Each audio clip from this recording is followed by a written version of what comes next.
कहानी की शुरुआत होती है एक साइंटिफिक लैब से। वहाँ पर चूहों के ऊपर कुछ एक्सपेरिमेंट किए जा रहे थे। एक साइंटिस्ट बहुत ही बड़ा एक्सपेरिमेंट कर रहा था। उसने एक चूहे को खास तरह का सीरम दिया और फिर उसे एक बंद डब्बे में रखा। कुछ देर बाद जब उसने उस चूहे को चेक किया तो उसकी आंखें हैरानी और खुशी से भर गई। एक्सपेरिमेंट कामयाब हो गया था। वो तुरंत अपने सीनियर के पास भागा जिनका नाम है डॉक्टर आंद्रेस। उसने उन्हें ये जबरदस्त खबर बताई। जिस प्रोजेक्ट पर वो लोग काफी सालों से काम कर रहे थे उसमें आखिरकार बड़ी सफलता मिली। इस बड़ी कामयाबी के बाद एक बड़ी प्रेस कॉन्फ्रेंस रखी गई। डॉक्टर आंद्रेस लोगों के सामने खड़े हुए और अपना काम समझाया। उन्होंने दुनिया की मुश्किलों के बारे में बात की। हर तरफ जंग, मौसम का बदलना और प्रदूषण जैसी चीजें लोगों को परेशान कर रही हैं। उन्होंने टेबल पर रखा हुआ एक छोटा बॉक्स हटाया और उसके नीचे एक छोटा सा आदमी खड़ा था। ये हैं डॉक्टर जॉर्जन, जो इस प्रोजेक्ट के मेन साइंटिस्ट हैं। उन्हें देखकर सब लोग बिल्कुल चुप हो गए।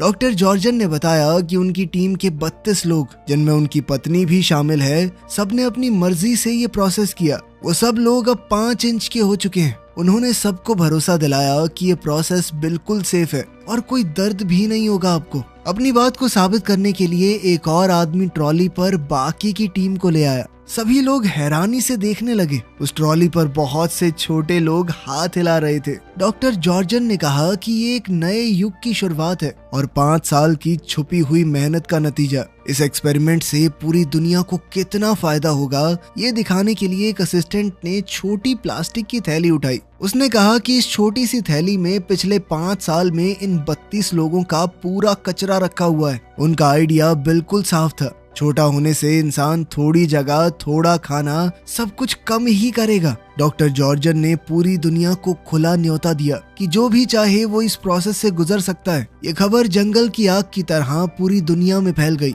सब लोग डाउनसाइजिंग यानी छोटे होने के बारे में बात करने लगे।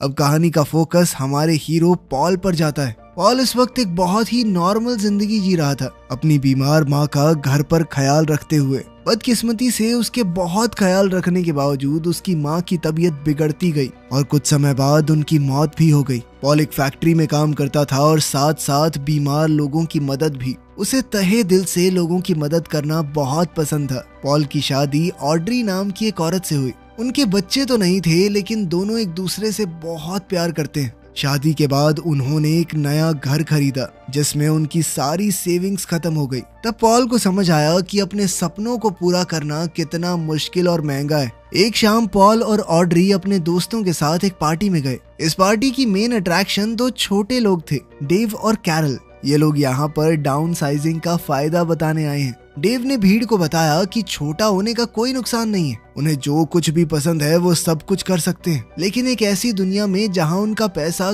कई गुना ज्यादा चलेगा। उसने बताया कि हमारी कम्युनिटी का नाम लेजर लैंड है, जहाँ सब कुछ बहुत सस्ता है। उसने अपनी बड़ी हवेली के बारे में बताया, जो नॉर्मल जिंदगी में तो वो कभी ना खरीद पाता। इस प्रेजेंटेशन का पॉल और ऑड्री पर बहुत गहरा असर पड़ा। घर पहुंचने के बाद उनके दिमाग में नए नए सपने घूमने लगे। कुछ ही दिन बाद उन्हें लेजर लैंड देखने के लिए बुलाया गया। अगली सुबह वो दोनों वहां पर गए। एक बिल्कुल साफ, सुंदर और परफेक्ट जगह जो सिर्फ छोटे लोगों के लिए बनी है। एक खुश मिजाज छोटे आदमी ने उनका स्वागत किया और उन्हें टूर दिया। उसने अपना आलीशान घर दिखाया जो उसने सिर्फ $12 में खरीदा है। उसने सबको अपनी साइज में छोटी पत्नी से भी मिलवाया और दोनों ने अपनी खुशहाल जिंदगी की तस्वीर बुन दी। बिना पैसे की चिंता करे एक आरामदायक जिंदगी का वादा अब बहुत ही खूबसूरत लग रहा था। टूर देने वाला छोटा आदमी पॉल और ऑड्री को और ज्यादा समझाता गया। उसने बताया कि छोटा होने के बाद मेरी जिंदगी पूरी तरह बदल गई।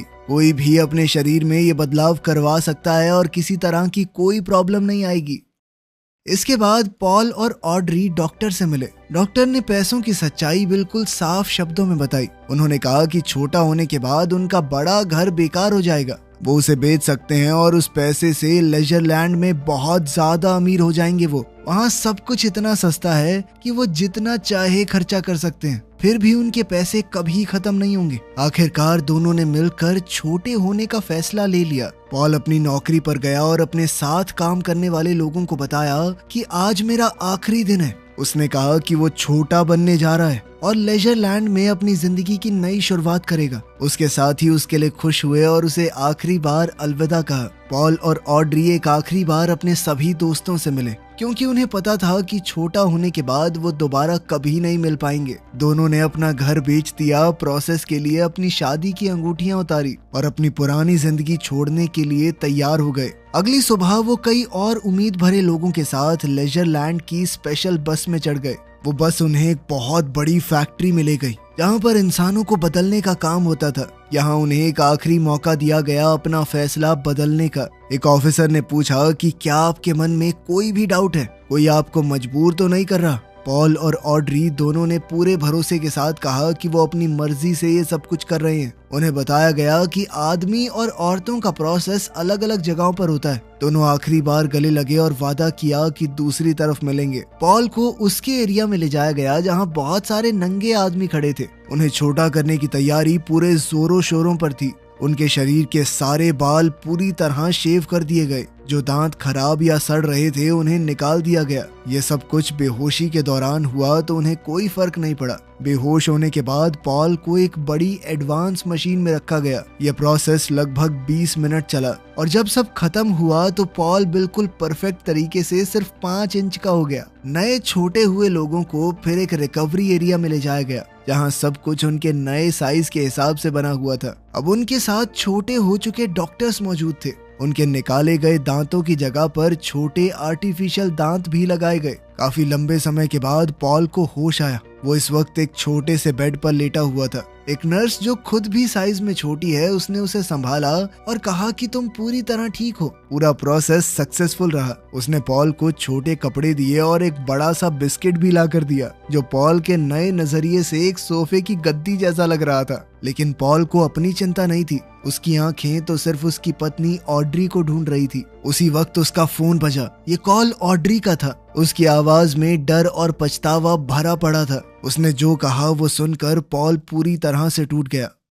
दरअसल वो आखिरी प्रोसीजर के दौरान बहुत ज्यादा डर गई। जब उसने अपने बाल शेव होते हुए देखे तो वो सह नहीं पाई। उसने इस प्रोसेस से पीछे हटने का फैसला किया और फैसिलिटी छोड़कर चली गई। और वहीं पॉल ने पूरा प्रोसीजर करवा लिया। वो बस 5 इंच का था। इस छोटी दुनिया में वो बिना अपनी पत्नी के अकेला क्या करेगा? पॉल ने अपनी पत्नी से भीख मांगी, कहा कि प्लीज वापस आ जाओ। कोई दिक्कत नहीं है, मैंने तो पूरा प्रोसेस करवाया है, आसानी से सब कुछ हो जाएगा, बाल दोबारा उग जाएंगे। लेकिन ऑड्री ने पक्का फैसला कर लिया था। उसने साफ कहा कि उसे बहुत डर लग रहा है, वो वापस नहीं आएगी। आखिरी बार अलविदा कहते हुए उसने फोन काट दिया। पॉल बिल्कुल अकेला रह गया। वो हमेशा के लिए 5 इंच का हो गया था। उसका दिल पूरी तरह टूट गया था। उसकी इस परफेक्ट नई जिंदगी का सपना शुरू होने से पहले ही बिखर गया। वो बहुत ज्यादा उदास रहने लगा। अपने बड़े और आलीशान बंगले में रहने के बावजूद वो बिल्कुल अकेला महसूस कर रहा था। जल्द ही उनकी शादी की अंगूठियां उसे भेजी गई। उन्हें देखकर, जो उसके साइज के हिसाब से बहुत ज्यादा बड़ी हैं, उसका दर्द और ज्यादा गहरा हो गया। एक पूरा साल गुजर गया। पॉल अकेला ही रहा। वो ऐश की जिंदगी तो जी रहा था, लेकिन उसे बांटने के लिए उसके पास कोई नहीं था। कभी कभी वो अपने दोस्त डेव से मिलता है, जो उसे समझाता था कि यहाँ पर बहुत सारी औरतें हैं, कोई मिल जाएगी तुझे, इतना क्यों सोच रहा है। एक शाम पॉल अपने घर पर एक डेट के साथ था, लेकिन सब कुछ थोड़ा जबरदस्ती खाली सा लग रहा था। उसके ऊपर वाले फ्लोर का पड़ोसी डूसान, जिसे हल्ला मचाने और पार्टी करने का बहुत शौक है, अचानक अंदर घुस आया। उसने पॉल को अपनी बड़ी पार्टी का इनविटेशन दिया। पॉल के पास वैसे भी कुछ करने को था नहीं, तो उसने हाँ कह दिया। अगली रात पॉल डूसान की शानदार पार्टी में गया, एक बड़ा गुलाब गिफ्ट के रूप में लेकर। डूसान उसे देखकर बहुत खुश हुआ। उसने कहा कि खुलकर पी, बहुत लड़कियां आएंगी यहाँ पे, पटा ले किसी और को, भूल जा अपनी बीवी को भाई। लेकिन पॉल किसी से कनेक्शन नहीं बना पाया। उसने रात भर शराब पी, झांझ में डांस किया और आखिरकार बेहोश होकर गिर पड़ा। सुबह तक पार्टी खत्म हो चुकी थी। सिर्फ पॉल और डूसान फैले हुए सामान वाले फ्लैट में पड़े हुए हैं। अगली सुबह सफाई करने वाली टीम आई। डूसान इतना अमीर है कि वो सारा काम बाकी लोगों से करवाता है। पॉल जब हैंगओवर और घूमते दिमाग के साथ उठा तो उसकी नजर एक सफाई करने वाली औरत पर पड़ी। उसने उसे पहचान लिया। वो तो सारा है, वियतनाम की एक बहुत मशहूर एक्टिविस्ट जिसे पॉल ने 1 साल पहले न्यूज में देखा था। उस रिपोर्ट में दिखाया गया कि वियतनाम में छोटे लोगों की पूरी बस्ती बर्बाद हो गई थी और वो अकेली बची थी वहां से। उस घटना में उसकी एक टांग चली गई और अब वो एक नकली टांग का इस्तेमाल करती थी। पॉल उसके पास गया, उसे देखकर बहुत हैरानी हुई कि इस तरह का काम एक मशहूर औरत क्यों कर रही है। उसने कहा कि मैं तुम्हारी कहानी जानता हूँ और कहने लगा कि तुम तो पहले एक जर्नलिस्ट थी, ये सफाई का काम क्यों कर रही हो। सारा ने सीधे तौर पर कहा कि मुझे जिंदा रहना है और ये नौकरी थोड़े पैसे देती है जिंदगी काटने के लिए। पॉल ने देखा कि वो दुसान के फ्लैट से कुछ दवाइयां इकट्ठा कर रही है। पॉल ने उसे रोका, कहा कि ये दवाइयां लेना ठीक नहीं होगा। उसने बताया कि एक बीमार दोस्त के लिए है। दुसान दरअसल सफाई वालों को खुली छूट देता है कि जिसे जो चीज काम की लगे वो ले सकता है। पॉल भी अपनी पिछली जिंदगी में बीमार लोगों की मदद करता था। उसने ध्यान दिया कि सारा की नकली टांग गलत तरीके से लगी है और उसे चलते हुए दर्द हो रहा होगा। उसने कहा कि मैं ठीक कर सकता हूँ तुम्हारी टांग को। सारा उसकी इस बात से बहुत खुश हुई। उसने पॉल से कहा कि तुम एक अच्छे आदमी हो और साथ ही तुम्हें मेडिकल नॉलेज भी है, तो क्या तुम मेरी बीमार दोस्त को देखने चलोगे। उसकी मजबूरी देखते हुए और अपनी जिंदगी को कोई मतलब देने के लिए पॉल ने हाँ कह दिया। वो अपनी लग्जरी वाली जिंदगी छोड़कर सारा के साथ बस में चढ़ गया और लेजर लैंड के उस हिस्से की तरफ गया जिसके बारे में उसे कभी पता नहीं था।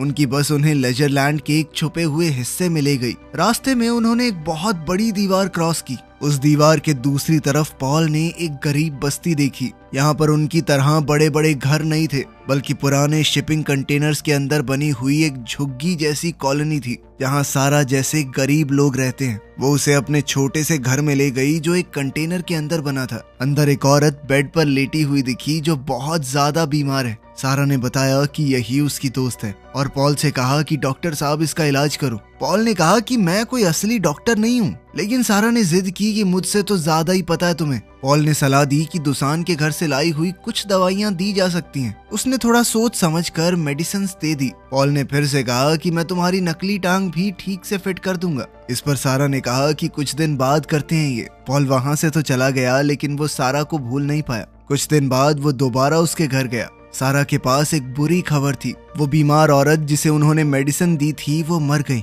उसने डर के साथ कहा कि शायद मैंने उसे ज्यादा दवाई दे दी, लेकिन उसने ये भी कहा कि मरने से पहले उसके चेहरे पर मुस्कान थी, मानो उसे दर्द से आखिरकार छुटकारा मिल गया हो। पॉल ने फिर उसकी नकली टांग ठीक करनी शुरू की। जब वो ढीले स्क्रूज को टाइट कर रहा था तो सारा ने अपनी कहानी बतानी शुरू की। उसने बताया कि वियतनाम में मैंने सरकार के डैम प्रोजेक्ट के खिलाफ प्रोटेस्ट किया था, इसीलिए मुझे जेल में डाल दिया गया। उसकी बहन भी उसके साथ जेल गई और वहां पर हुई पिटाई को सह नहीं पाई, मर गई। इस सब के दौरान ही एक दुर्घटना में उसकी टांग चली गई। पॉल अपना काम कर ही रहा था कि अचानक से नकली टांग टूट गई। सारा बहुत गुस्सा हो गई कि जैसी चल रही थी वैसी भी नहीं छोड़ी तूने तो। लेकिन पॉल ने हार नहीं मानी। उसने सारा को कंधों पर उठाया और अपनी गलती सुधारने के लिए कहा कि सफाई का काम मैं करूंगा जब तक तुम्हारी टांग ठीक नहीं कर देता। अब वो लेजर लैंड के अमीर लोगों के घर की सफाई करने लगा। ये काम उसके पिछले कामों से बहुत नीचा काम था, लेकिन पॉल को इस बात से कोई प्रॉब्लम नहीं थी।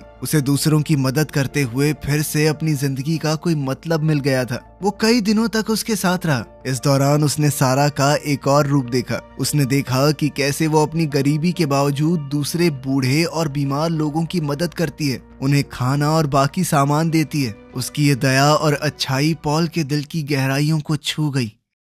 एक दिन जब दोनों मिलकर दुसान का फ्लैट साफ कर रहे थे, दुसान ने पॉल को देखा और हंस दिया। उसने मजाक किया कि पहले यहाँ हवेली के मालिक थे और अब साफ सफाई वाले, क्या चल रहा है भाई। पॉल ने सिर्फ इतना कहा कि लंबी कहानी है, फिर कभी सुनाऊंगा। दुसान भी समझ गया था कि जो भी है मेरा दोस्त खुश तो लग रहा है। दुसान इस वक्त एक दूसरे आदमी के साथ नॉर्वे जाने के एक सीक्रेट और बहुत ज्यादा पैसे मिलने वाले मिशन के बारे में बात कर रहा था। दुसान ने पॉल को भी साथ चलने को कहा। जब सारा ने ये सुना तो उसने तुरंत कहा कि अगर पॉल जा रहा है तो मैं भी जाऊंगी। पॉल ने कहा कि ये खतरनाक हो सकता है, लेकिन सारा ने अपना फैसला नहीं बदला। उसने कहा कि नॉर्वे जाना उसका पुराना सपना है। आखिरकार पॉल, सारा, दुसान और उसका साथी एक खास बोट में चढ़े और समुद्र के लंबे सफर पर निकल गए। इस सफर के दौरान पॉल की मुलाकात डाउन साइजिंग प्रोजेक्ट के असली इन्वेंटर डॉक्टर जॉर्जन से हुई और उनकी पत्नी एनी से भी। वो दोनों भी इस मिशन पर जा रहे थे। डॉक्टर जॉर्जन ने पॉल को एक भयानक सच बताया। उन्होंने कहा कि पिघलते ग्लेशियर्स के अंदर से बहुत ज्यादा मीथेन गैस निकल रही है और अगर ऐसा ही चलता रहा तो पूरी दुनिया खत्म हो जाएगी। इसे रोकने के लिए ही मैं इंसानों को छोटा करना चाहता था। अगर ये ग्लेशियर ना पिघले तो हमारा काम बन जाता, लेकिन सभी लोग छोटे होने के लिए तैयार नहीं है और इस स्पीड से इसे रोकने का कोई तरीका नहीं बचा है। तो ये समझ लो कि दुनिया खत्म होने से पहले ये आखिरी पार्टी की तरह है। पॉल के लिए ये सब कुछ समझना बहुत मुश्किल हो रहा था। उसने सारा से बात की और वो भी इस बात को पचा नहीं पा रही थी कि क्या दुनिया सच में खत्म हो जाएगी। उस रात ये भारी सच और उनके बीच बढ़ती हुई नजदीकियां दोनों को पास ले आई। पॉल और सारा एक दूसरे के करीब आए। पॉल ने सारा को चूम लिया और दोनों ने रात साथ बिताई। एक लंबे सफर के बाद उनका ग्रुप नॉर्वे पहुंच गया। वहां उन्हें छोटे लोगों की एक प्यारी सी कम्युनिटी मिली जो नेचर के साथ बिल्कुल शांति से रह रही थी। लेजरलैंड की तरह दीवारें और अलग अलग रहने का सिस्टम यहाँ पर नहीं है। वहाँ के लोग डॉक्टर जॉर्जन और उनकी पत्नी को देखकर बहुत खुश हुए। कम्युनिटी की एक औरत पॉल को घुमाने ले गई। वो उसे एक बड़े पहाड़ के अंदर बनी एक बहुत बड़ी टनल के पास ले गई। उसने बताया कि यही उनकी जिंदा रहने की आखिरी उम्मीद है। पहाड़ के लगभग 2 किलोमीटर नीचे एक बहुत बड़ा अंडरग्राउंड बंकर बना हुआ है। अंदर एक ऐसी जगह बनाई गई है जहां खाने और पानी की कभी कमी नहीं पड़ेगी। कुछ चुने हुए लोग 8000 साल तक जमीन के नीचे रहेंगे जब तक ऊपर की दुनिया दोबारा से रहने लायक नहीं बन जाती। उन्होंने खाना, पानी और जरूरी चीजों का पूरा सामान स्टॉक कर रखा था। इंसानी प्रजाति को वो खत्म नहीं होने देंगे। ये सब सुनकर पॉल के अंदर एक नया जज्बा आ गया। उसे लगा कि अगर वो अंदर गया तो उसकी जिंदगी किसी काम में आएगी।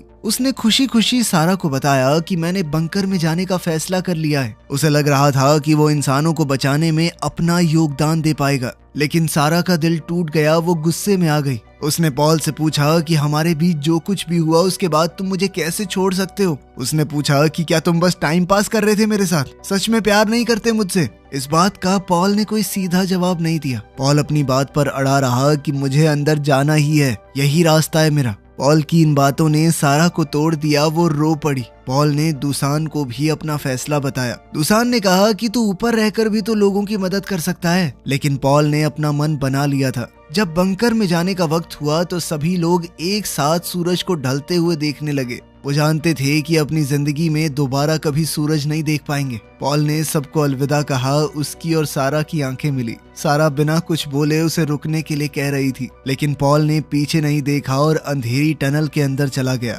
लोगों ने लगभग 2 किलोमीटर लंबा ये रास्ता तय करना शुरू किया। अंदर अंधेरा था और उन्हें पूरी रात चलना होगा। पॉल लाइन के बिल्कुल लास्ट में चल रहा था। हर एक बढ़ते कदम के साथ पॉल का मन कमजोर होता गया। उसने सारा, दुसान और उन सभी रिश्तों के बारे में सोचा जो उसने बनाए थे। वो समझ गया था कि सिर्फ जिंदा रहना जिंदगी नहीं होती। अगर अपने लोग ही जिंदा नहीं रहेंगे तो वो जीकर क्या करेगा। बाहर सारा और दुसान टनल के एंट्रेंस पर खड़े थे, इस उम्मीद के साथ कि शायद पॉल लौट आएगा। तभी उन्होंने देखा कि अंधेरे से कोई बाहर आया। वो पॉल ही था। उसने अपना फैसला बदल लिया। दुसान हंसकर कहने लगा, मुझे पहले से पता था कहीं नहीं जाएगा तू। लेकिन पॉल सीधा सारा के पास गया। उसकी आंखों में आंखें डालकर उसने सच कहा कि मैं भी तुमसे प्यार करता हूँ। अब उन्होंने फालतू ऐश भरी जिंदगी छोड़कर लोगों की मदद करते हुए जिंदगी बिताने का फैसला किया।